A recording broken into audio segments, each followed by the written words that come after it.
बिस्मिल्लाहिर्रहमानिर्रहीम। अस्सलाम वालेकुम। आज हम बनाएंगे मटन रोस्ट की एकदम परफेक्ट रेसिपी जो बहुत मज़ेदार बनकर तैयार होती है। बहुत कम मसालों का इसमें इस्तेमाल किया जाता है। इसका जायका बहुत ही लाजवाब बनकर तैयार होता है। तो चलिए मटन रोस्ट बनाना शुरू करते हैं। तो उसके लिए हमने यहाँ पर मटन लिया है 1.5 किलो और इसको मैंने बहुत अच्छे से धो लिया है। बड़े साइज़ की हमने इस तरह से इसकी बोटियाँ बना ली हैं और यहाँ पर हमने हड्डी और बोटी दोनों का इस्तेमाल किया है और मटन रोस्ट में इसी साइज़ की बोटियों का इस्तेमाल किया जाता है। तो इसको बनाने के लिए सबसे पहले हम ये तमाम मटन डाल देंगे प्रेशर कुकर में, क्योंकि आज हम इसको प्रेशर कुकर में बनाएंगे। तो इस तरह से डालने के बाद 2 मीडियम साइज़ के प्याज छीलकर हम इस तरीके से इसके अंदर डाल देंगे और 8 से 10 लहसुन के जवे ये भी हम छीलकर इसी तरह से साबुत इसके अंदर डाल देंगे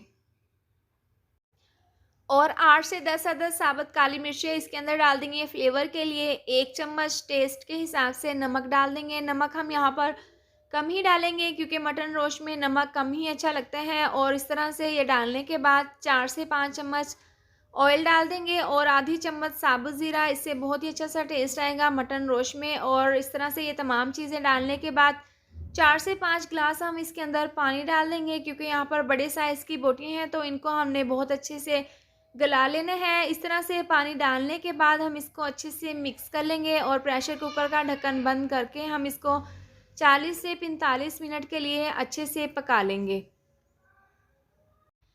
इसको ढककर पकते हुए 45 मिनट हो गए हैं। प्रेशर कुकर का ढक्कन खोलकर हम यहाँ पर चेक कर लेते हैं। तो आप यहाँ पर देख सकते हैं माशाल्लाह से कितना ज़बरदस्त ये बनकर तैयार हुआ है। और एक दफ़ा हम इसको अच्छे से मिक्स कर लेते हैं और बहुत ही कम मसालों से बहुत ही कम चीज़ों का इसमें इस्तेमाल किया जाता है और इसका टेस्ट बहुत ही ज़बरदस्त बनकर तैयार होता है। तो यहाँ पर हम चेक कर लेते हैं ये अच्छे से गल चुके हैं। इसके बाद हम प्लेट में निकाल कर सर्व कर लेंगे। बहुत ही ज़बरदस्त गरमा-गरम मटन रोस्ट ये बनकर तैयार हुआ है। आप इसकी फ़ाइनल लुक चेक कर सकते हैं कितनी ज़बरदस्त है। बहुत ही ज़्यादा ये टेस्टफुल बनकर तैयार हुआ है। आप अपने घर पर इस तरह से एक बार ज़रूर ट्राई करें। उम्मीद करती हूँ आपको मेरी ये मज़ेदार सी रेसिपी ज़रूर पसंद आई होगी। तो ये थी हमारी आज की वीडियो।